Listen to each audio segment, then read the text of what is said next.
राज ठाकरे नकली अंधभक्त संजय राऊत यांनी राज ठाकरेंवर पलटवार केल्याचं पाहायला मिळत आहे। नारायण राणे पराभूत होणार असं सुद्धा संजय राऊत म्हणतात। राज ठाकरेंनी कोकणातील खासदारांचा अपमान केला असं सुद्धा संजय राऊत यांनी म्हटल्याचं पाहायला मिळत आहे।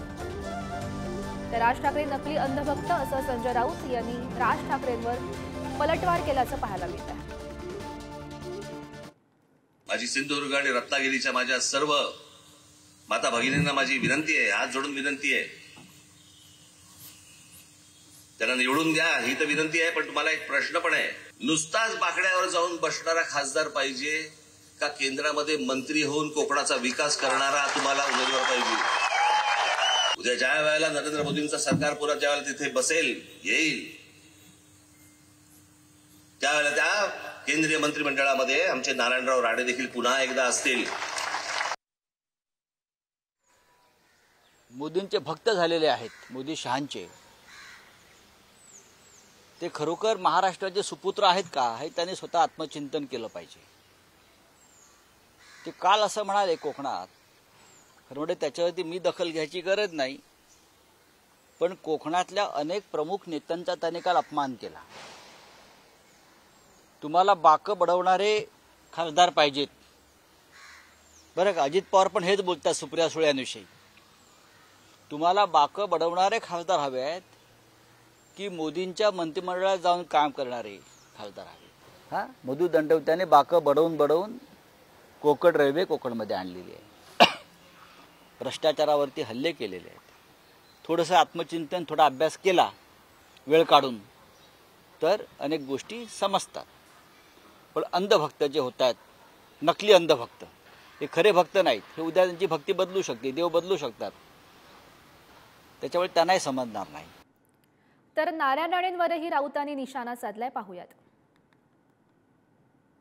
कोणताही विषय चर्चा आणा, त्या विषयाला न्याय द्यायचं काम आतापर्यंत राज ठाकरेंनी केलेलं आहे। असे आमचे राज ठाकरे। आणि आता दुसरे, यांनाही बऱ्याच वर्षापासून ओळखतो। एखादा माणूस रस्त्याने नवीन शर्ट घालून निघाला आणि यांची गाडी मागे असली, बघा नवीन शर्ट शिवलं, कुठून आणलं असेल, पैसे कुठून आणले असतील? अरे पण तुला काय दुःख होतं? ते नवीन शर्ट घातलं, अभिनंदन कर, चांगलं शर्ट आहे। विकृती असलेला माणूस म्हणजे उद्धवजी ठाकरे। राणेंच्या बोलण्याकडे फार दखल घ्यायची गरज नाही। राणे कोकणात आहेत, पराभूत होत आहेत, आणि पराभूत होताना त्यांचा हा जो काय कावा चाललेला आहे तो तुम्हाला 4 जूनला कळेल। त्यांच्यावरती फार बोलण्याची गरज नाही। खरं म्हणजे मोदी शहांनी जे महाराष्ट्राचे प्रकल्प पळवून नेलेत त्याच्यावरती नारायण राणेंनी एकदा तरी तोंड उघडलं का? बाकं बडवायचं सोडा हो, मुंबईतले प्रकल्प नेले, महाराष्ट्रातले अनेक प्रकल्प नेले, महाराष्ट्राची लूट चालू आहे सध्या, त्याच्यावरती राज ठाकरे नारायण राणे या जोडीने एकदा तरी तोंड उघडलंय का? नारायण राणेने ह्याच जिल्ह्यामध्ये नेमकं काय आणलं हे नावानिशी त्यांनी जाहीर करावं, कामाच्या नावानिशी। उलट विनायक राऊतने काय केलंय? विनायक राऊतने ह्या दोन्ही जिल्ह्यामध्ये मोबाईल टॉवर्सचं जाळं विणण्याचं काम केलेलं आहे। शेकडोनी मोबाईल टॉवर्स मंजूर करून ते कार्यान्वित करण्याचा प्रयत्न चालू आहे।